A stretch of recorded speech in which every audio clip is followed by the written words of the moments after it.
this culture at Spurs that gets spoken about quite a lot. And it seems to me that there's a lot of similarity between what you were saying back in your day when you talked about the team capitulating and happens too often against the big sides. And then it goes on to Antonio Conte, the best part of, 2/3 of a decade later, saying exactly the same thing. Yeah. I mean, how bad is this Spurs culture? I've got a theory on it. I mean, I'm not sure if it's correct. It's just from my view of being there. I think some of the players who come to Tottenham are too comfortable, especially not only the foreign players. What, you mean the fact they've been signed and they're environment. Ultimately the wrong people that are being signed? The environment, they're coming to a club in the biggest league in the world, the fantastic training ground, which they have now. They never had the main ground, which probably makes them even worse now. Perhaps it's the manner, the culture of footballers today where they get too much too early. And I used to have the argument with Daniel Levy. I used to say to Daniel, look, he used to have the perception that everyone should want to come to Tottenham because of the training ground and look at the, the restaurants magnificent and the hand dryers dry your hand in 3 seconds. And I used to say no one gives a shit about that. If it was me, I said I want to come and I'll say, can we win? Are we going to win?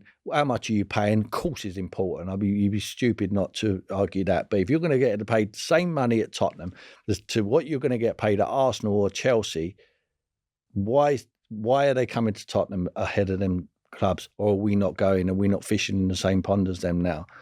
And I think at the moment, I would suggest Chelsea and Arsenal are fishing in a different pond now because they've put themselves in the Champions League.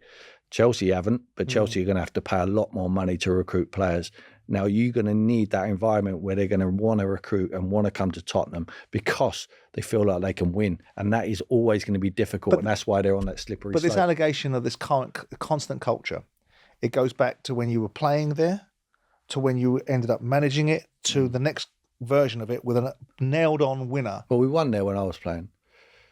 League Cup? Yeah, they wouldn't turn that down now. No, fair enough. But they've had Jose Mourinho. Yeah. They've had Antonio Conte, proven winners at the club, and the culture's not changed. I think the best culture they've ever had is when Pochettino was there.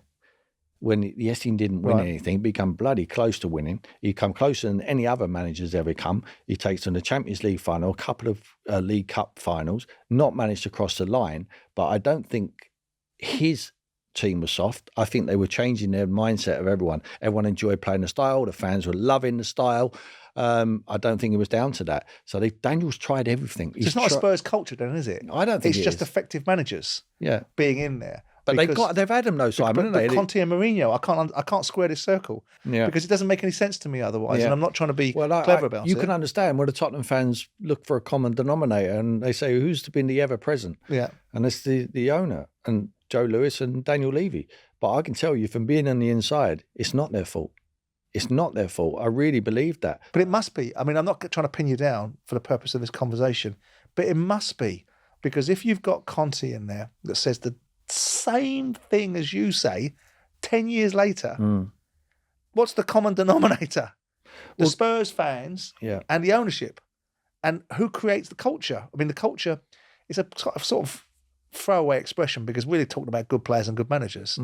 And then it comes down to recruitment. But we've got to wrap it up in a situation where if it walks like a duck and it talks like a duck, it's a duck. The culture of who you recruit, who is allowed to behave in a certain way and who is not, comes from the guy that employs the people that enforce those standards, doesn't it? Well, you don't want to go down this route, do you? Oh, I don't mind. I mean, I don't mind going down that route, but I find it hard to pin it onto that man. I really do.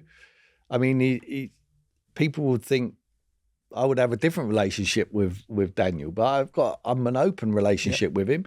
I would tell him if he's made mistakes, and I have done in the past, and likewise he would tell me, and I've made a few. But he's the one who's employing the people at heads of the departments. So if the departments are not getting their heads together and producing winning sides, then ultimately it's the man at the top has to take responsibility. So I'm finding it very difficult to fathom how it can be pointed in his direction because he's only trying to do the best for the football club. So Spurs will always be a riddle wrapped up in an enigma. But here's the thing.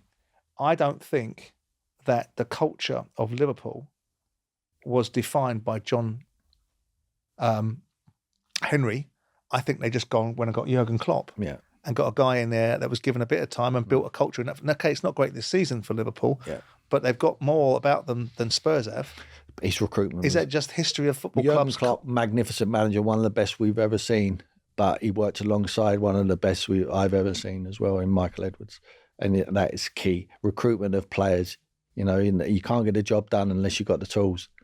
And I think he gave him the tools and he had the right man to turn it into wins. And that's exactly what he'd done. No coincidence, Michael's left that club now.